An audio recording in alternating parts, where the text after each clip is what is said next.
Breaking news చూస్తున్నాం. భూ కుంభకోణానికి సంబంధించిన మనీ లాండరింగ్ కేసులో విచారణను ఎదుర్కొంటున్న జార్ఖండ్ సీఎం హేమంత్ సోరెన్ రాజీనామా చేశారు. ఆయన స్థానంలో జార్ఖండ్ ముక్తి మోర్చా సీనియర్ నేత, రవాణా శాఖ మంత్రి చంపాయి సోరెన్ ను జేఎంఎం సంకీర్ణ శాసనసభాపక్ష నేతగా ఎమ్మెల్యేలు ఎన్నుకున్నారు. ఎన్ఫోర్స్మెంట్ డైరెక్టరేట్ హేమంత్ సోరెన్ నివాసానికి చేరుకుని 7 గంటలకు పైగా ప్రశ్నించింది. ఆ తర్వాత ఆయన్ను అరెస్ట్ చేసింది.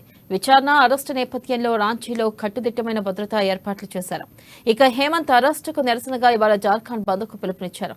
మరోవైపు 10 గంటలకు సోరెన్ ను ఈడీ అధికారులు కోర్టులో ప్రవేశపెట్టనున్నారు.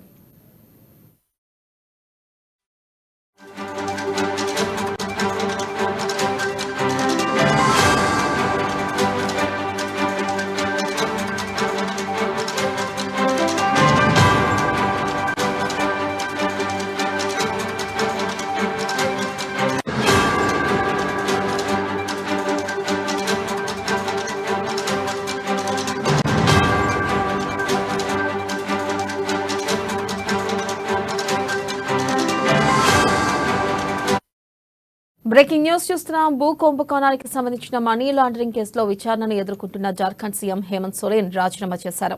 ఆయన స్థానంలో జార్ఖండ్ ముక్తి మోర్చా సీనియర్ నేత, రవాణా శాఖ మంత్రి చంపాయి సోరెన్ ను జేఎంఎం సంకీర్ణ శాసనసభాపక్ష నేతగా ఎమ్మెల్యేలు ఎన్నుకున్నారు.